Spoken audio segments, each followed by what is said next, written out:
Is it more important to you to be right or to be flexible? A lot of us have a kind of misconstrued idea of what boundaries mean. And boundaries don't mean inflexible rules that must be adhered to whatever happens.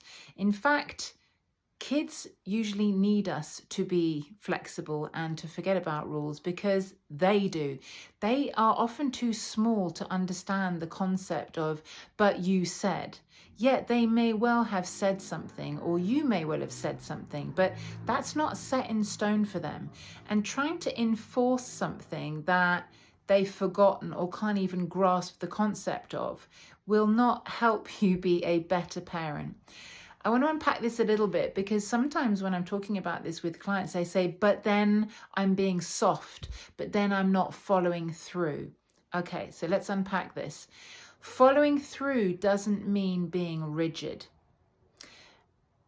Being soft doesn't mean being flexible. It doesn't mean that everything is going to go to pot because you haven't held on to your word. What it means is that your sense of authority and discipline and what it means to be in power play is actually skewed and probably has a lot more to do with your childhood and how you were treated than it does with the situation at hand. So let me give you an example. I had a client who mentioned that her child sometimes likes porridge with peanut butter, sometimes likes it plain. When she has peanut butter with it, sometimes she likes to stir it, sometimes she wants her mum to do it. We've all been there, right? The toast needs to be buttered on the right side, it needs to be cut the right shape, the cup needs to be the right colour. We've all been there.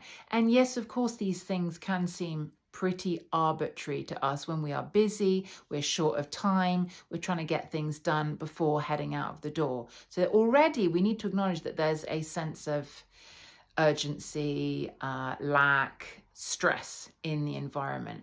So this isn't the time to say to a child who may have said, I want toast with butter, or I want the pink cup, or I want my peanut butter not stirred into my porridge. 5 minutes later, then go, you said this is what you wanted, and therefore I didn't do it, when they're having a meltdown because they've changed their mind. Of course, it's annoying when they change their mind, but when they change their mind, they are not holding on to what they said before. They were probably semi-conscious of the decision that they made in the first place. And we can't hold on to that as adults as being set in stone.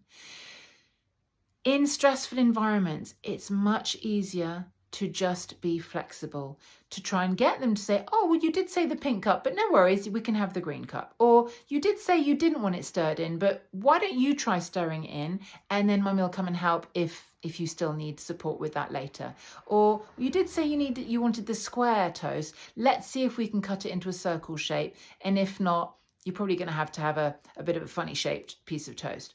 That doesn't mean you're appeasing them. That doesn't mean you're giving in. That doesn't mean you're being soft. And that doesn't mean that you're breeding a future asshole. You're not. You're doing the best that you can in that moment with a child that's having a meltdown and with time constrictions. It's basically understanding that a child's not capable of sticking to the rules. And if you think they should, where has that come from?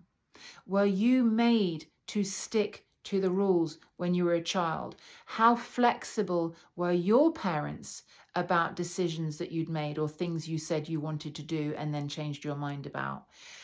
What was the authority, the kind of tone of the household? Were your parents disciplinarian? Did you get physically punished, or was affection withdrawn when you didn't follow through? This is more important than how you show up for your children, because if power play was a big part of your childhood, you are unconsciously going to bring power play into the way that you bring your children up, and that's probably not what you want. And yet that's what's probably going on underneath your need to be rigid and to stick to the rules. Something to think about.